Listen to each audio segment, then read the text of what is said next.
So let's talk about black and white photography.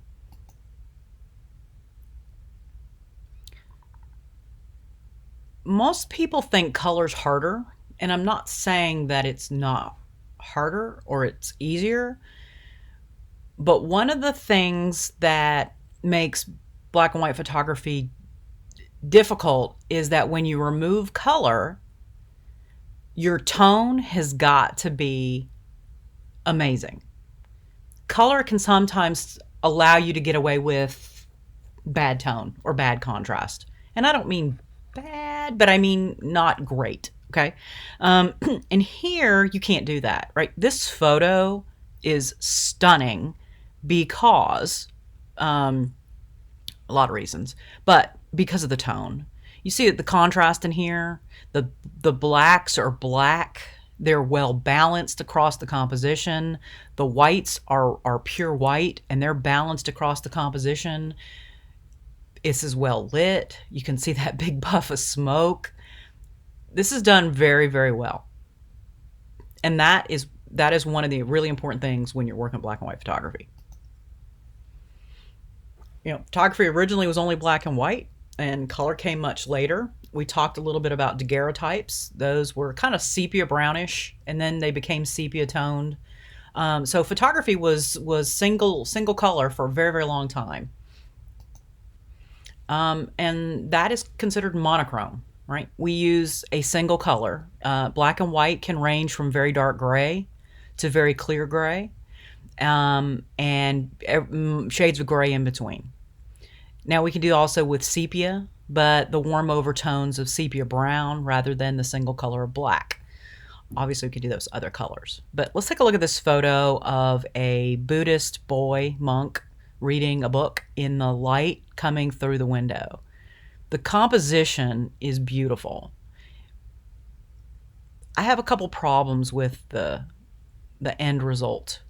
For me, the bright and the dark are not anywhere near my subject. And so I almost miss him. He almost gets lost. What I think, for me, the proper exposure for this is that his eyelashes, which are black, should be black. And the highlights, just the specular highlights on his face, should be white. And that this should be allowed to be dark, blown out, and this should be not black. And I think it would create a photo where he becomes the focal point, as I think he should be. Generally, your subjects are. Otherwise, if he's meant to be obscured, then do the opposite and underexpose everything, so that just where the light is hitting him becomes the source, and it starts to glow. So that's what I'm saying. With black and white, you got to be really careful. If this were color, I would still say you need to adjust things a little bit more, but it wouldn't be as obvious as it is here. This is still a beautiful photo, and I don't know, he's kind of got this weird shadow right here. To me, it kind of makes him look a little Hitler-esque, and you really want to avoid things like that. That's another thing, right? So if all this was in color, you might not notice that shadow looking like a bit like the little mustache. So yeah, this one's sepia. It's very warm. A lot of great texture. That's one nice thing when you do monochrome. The textures really need to be rich in order to help break up the monotony of using a single color. Sort of have to balance this out. Black and white. This is really, really great in terms of principles and elements of design, despite the fact that it's extremely simplistic. It's a pipe, and it's got some stuff growing on it, some funk growing on it. And it gets dark, and you can't see what's at the other end of it. The cat can see, and he's turned around, and he's looking back at you. He knows something you don't know. And that just is a great photo. You also have the repetition of the corrugation of the pipe. The exposure on this is great. You got this black, dark black, you got this white, you got all these beautiful shades of warm gray in between. There's something called French gray, and it's just and that's what this is. It's not black. This is not black and white. This is shades of French gray. And French gray is just a warmer shade of gray. It's in between sepia and black and white. And it's just warmer, because most people don't realize that gray isn't one shade of gray. It can have color to it. So you can have a purple gray, a blue gray, a green gray, a yellow gray, a red gray, an orange gray, right? So you can. And this is a brownish gray, which is really brown. This shade of brown is kind of an orange, dark orange. And so this is a French gray. But great shot. This one is black and white plus another color. And what's great about this is, think about color psychology. What does the color yellow make this image say? What does the color yellow say? Right? What's the color psychology of yellow? And of course, we know that it depends on the context. In this case, the yellow feels very cautionary. It's also kind of it's that caution. They used caution yellow, right? But the lights, these lights that are, it's probably red, but these lights that are sometimes associated with traffic signals or barricades are called caution yellow. That's the name of the color. And so it's a caution yellow. In the train, you can see the trains moving, and there's this sense of caution. If we change the color of that image, it would change the mood. Because she's holding an umbrella, if we change that to blue, to some shade of blue, it would feel somber and sad, like someone was leaving. What if we changed it to red?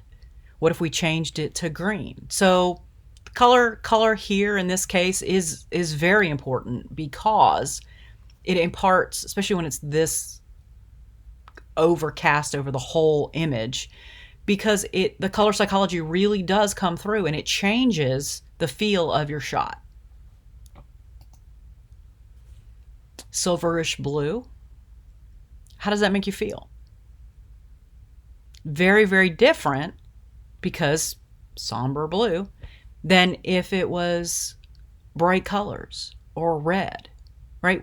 This photo, we look at this photo and we think everything in the world is calm. It's time to go to sleep. The end of the day has happened. Time to go home, go to bed. It's not jarring. It's comforting and soothing. Here, everything is painted teal blue. The bread is blue. The flowers are blue. Everything is blue. The coffee is blue. It's interesting. I mean, I like the color, but that color on the bread is just not appetizing.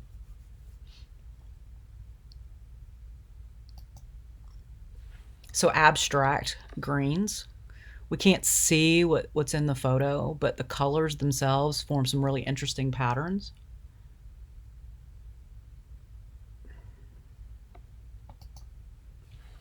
You can use a black and white photo with one object colored like this. It creates a very clear, established point of dominance that is your focal point.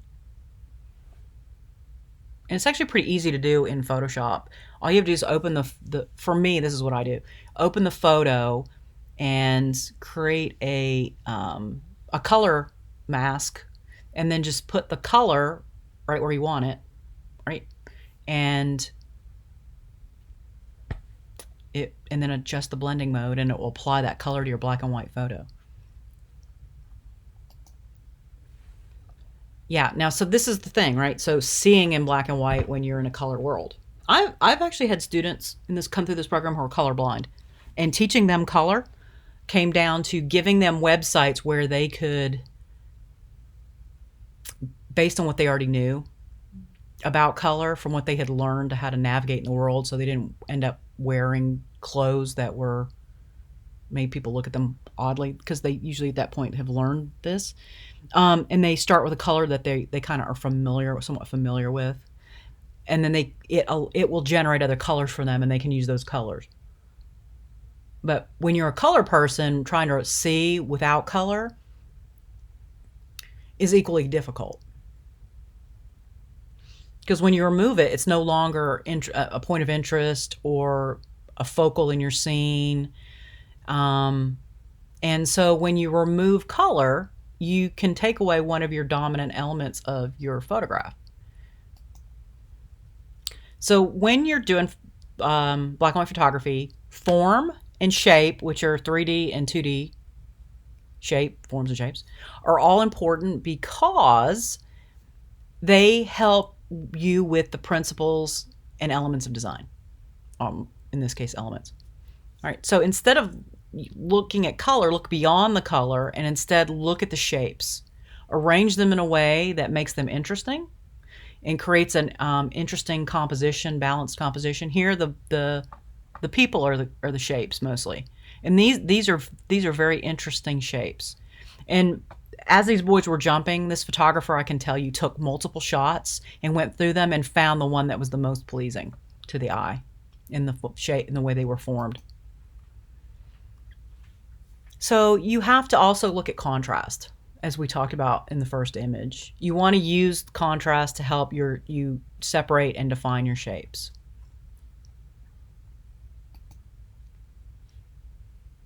So pattern, as we talked about, can get lost in color photography, and texture can, but in an image that is a single color, your texture and your patterns become much more prominent. The color's no longer competing with them.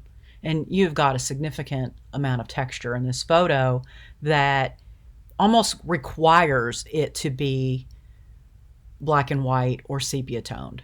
It should be monochromatic so that you can see that beautiful texture. Okay, lighting is also essential because your contrast, it's just really necessary to have that sharp white and deep black. Actually, it's deep black rather, in that black and white, because otherwise it falls flat. Okay, we're going to stop this one here and continue in the next video.